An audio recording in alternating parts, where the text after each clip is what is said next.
Kita beralih ke sorotan lain, saudara. Polisi menggeledah kantor dan rumah Kepala Desa Kohot. Penggeledahan ini terkait dengan kasus kepemilikan sertifikat di area Pagar Laut, Tangerang, Banten.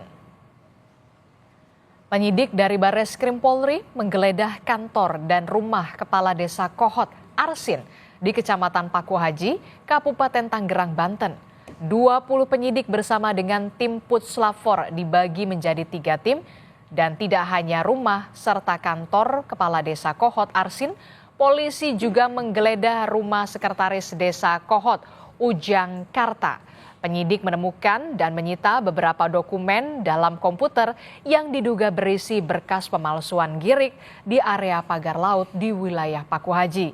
Penggeledahan dilakukan setelah 44 orang saksi diperiksa polisi, termasuk perangkat Desa Kohot, BPN, dan pejabat pemerintah Kabupaten Tangerang, jasa surveyor hingga masyarakat. Selanjutnya, polisi akan melakukan gelar perkara.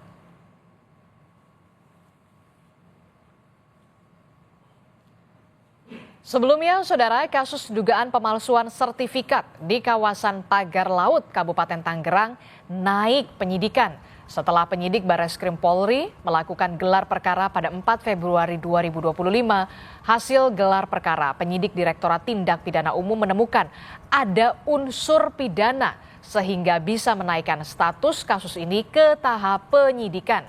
Namun penyidik belum menetapkan tersangka dalam kasus ini karena harus memeriksa ada 25 orang saksi kembali dalam tahap penyidikan. Hasil gelar disampaikan oleh Dirtipidum Barreskrim Polri menyatakan untuk statusnya dinaikkan ke penyidikan.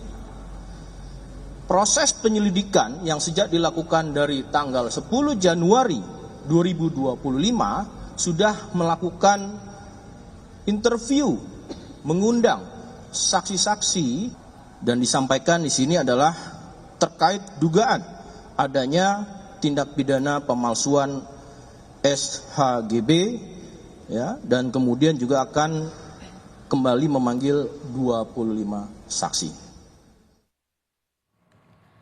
Salah satu pelapor yakni Perhimpunan Bantuan Hukum dan HAM Indonesia atau PBHI mendesak pengusutan kasus secara transparan. Ketua PBHI Julius Ibrani menyebut sudah mendengar informasi bahwa ada 3 sampai 4 orang yang telah ditetapkan sebagai tersangka usai polisi menaikkan status kasus Pagar Laut ke tahap penyidikan. Menurutnya, pengungkapan masih berproses dan terbuka opsi penambahan tersangka. PBHI telah menyerahkan seluruh data untuk membantu penyidikan polisi, termasuk ada bukti administrasi penggunaan KTP secara ilegal. Kami mendengar terakhir sudah ada penetapan tersangka karena telah dinaikkan status tahapannya menjadi penyidikan, yang artinya pertama betul terjadi tindak pidana, dugaan tindak pidana di dalam proses sertifikasi laut.